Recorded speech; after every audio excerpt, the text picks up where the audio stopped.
প্রকৃতি হচ্ছে আমাদের মায়ের মতন। জন্ম থেকে মৃত্যু পর্যন্ত প্রতিটি দিন আমরা প্রকৃতির উপর নির্ভরশীল। বাতাস, পানি, খাদ্য, আশ্রয় সবকিছুই আমরা প্রকৃতির কাছ থেকে পাই। অথচ মানুষ অনেক সময় এই অমূল্য সম্পদকে অবহেলা করে। বন কেটে ফেলে, পশু পাখি শিকার করে, নদী দূষিত করে, যার ফলে প্রকৃতির ভারসাম্য নষ্ট হয়। সিংহ শুধু শক্তির নয়, বরং সাহস আর নেতৃত্বের প্রতীক। আফ্রিকার সাভানা কিংবা ভারতের গির অরণ্যে এখনো তারা রাজত্ব করছে। একটি পুরুষ সিংহ দলে নেতৃত্ব দেয়, কিন্তু শিকার করে বেশিরভাগ সময় স্ত্রী সিংহেরা। এই মিলিত প্রচেষ্টা আমাদের শেখায় ঐক্য শক্তি। হাতিকে বলা হয় বনের অভিভাবক। হাতি বনের গাছপালা রক্ষা করে, পথ তৈরি করে এবং নতুন চারা জন্মানোর সুযোগ করে দেয়। তাকে বনের ইকো ইঞ্জিনিয়ারও বলা হয়। হাতির সামাজিকতা, মমতা ও বুদ্ধিমত্তা মানুষের কাছে অনুকরণীয়।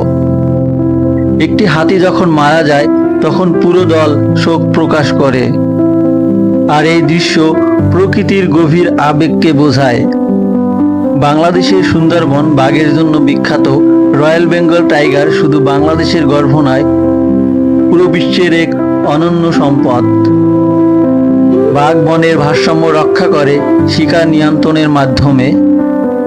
তাই বাঘকে বাঁচানো মানে বনকে বাঁচানো। পাখি শুধু সৌন্দর্য আর গান নয়, প্রকৃতির জন্যও অপরিহার্য।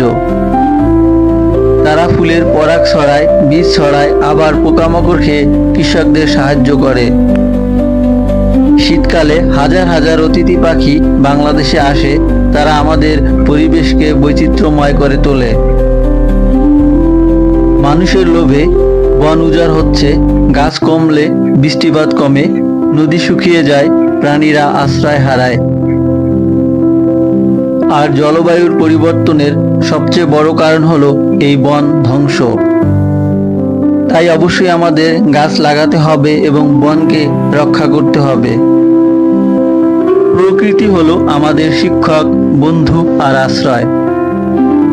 সিংহ আমাদের সাহস শেখায়, হাতি শেখায় মমতা, পাখি শেখায় স্বাধীনতা, আর গাছ শেখায় দানশীলতা।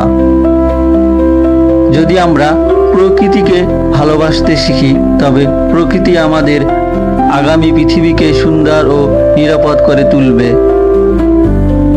আর যারা আমার মতো প্রকৃতিক প্রেমিক, তারা অবশ্যই চ্যানেলটি সাবস্ক্রাইব করে রাখবেন।